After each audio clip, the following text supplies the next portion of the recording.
What is up, world? I thought I'd just come out here or bring my phone out here while I'm up here and share this view with you.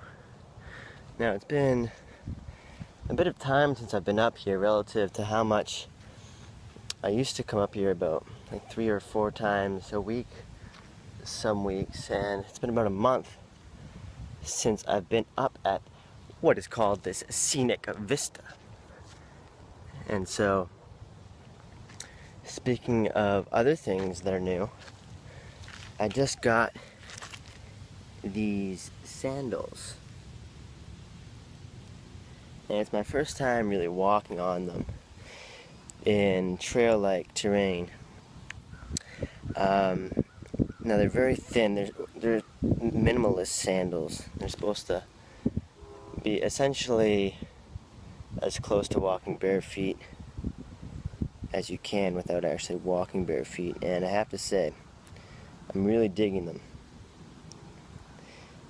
You know, I think this looks more similar to what shoes would look like in a primitive age. Just basically a functional amount of material under your foot so that it's not uncomfortable, but it's still very effective and just as enjoyable, and actually more enjoyable. Like, my feet feel like they've been massaged just from walking over like small rocks and tree stumps and roots and such. So somehow I was thinking about how this relates, how my new shoes relate to what I actually got my phone out to speak about. And that is finding refreshing perspectives that break us up from more mundane and stagnant ruts that we find ourselves in day-to-day life.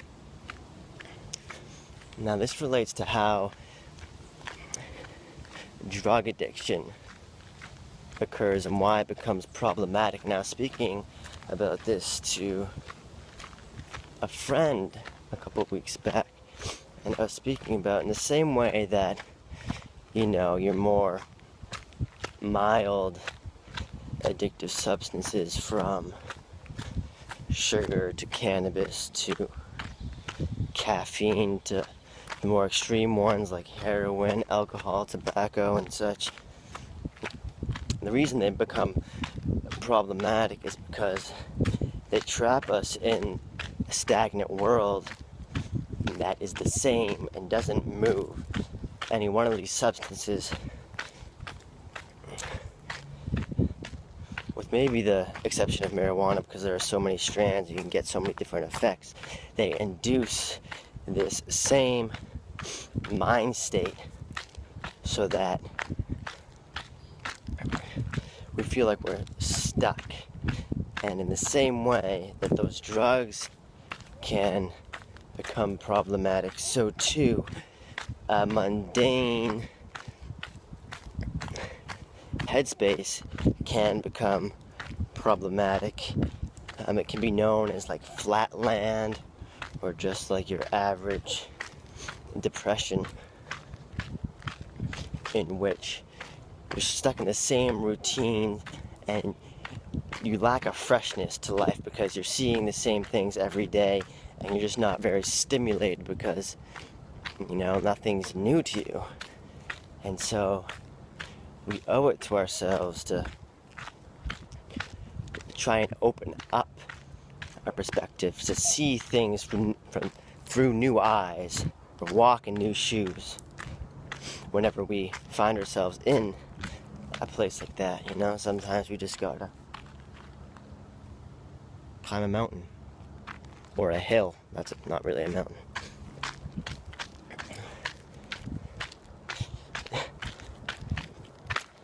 And with these new shoes, you know, I don't have like the clunkiness. My feet aren't jammed into this square very rigid structure in which everything feels the same, even if I'm walking on different surfaces. I literally feel every rock underneath my foot, and so I have a different experience walking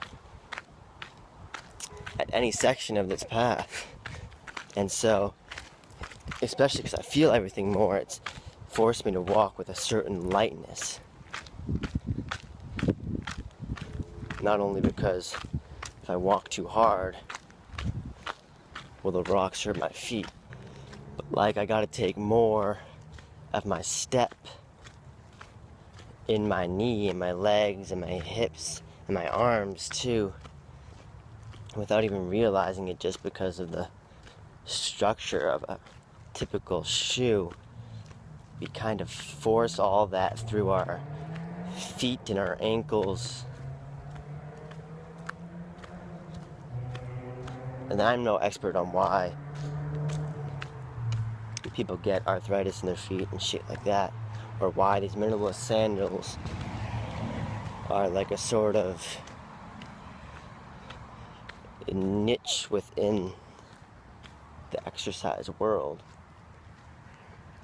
But it just makes sense that we have to step outside of our rigid cycles and structures that we fall into, and life by nature, is just cyclical and repetitive.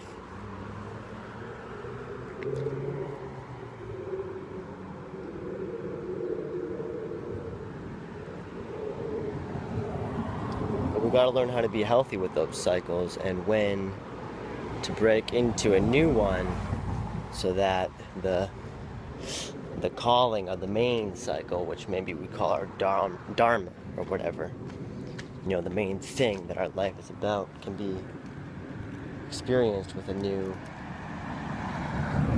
joy and lightness.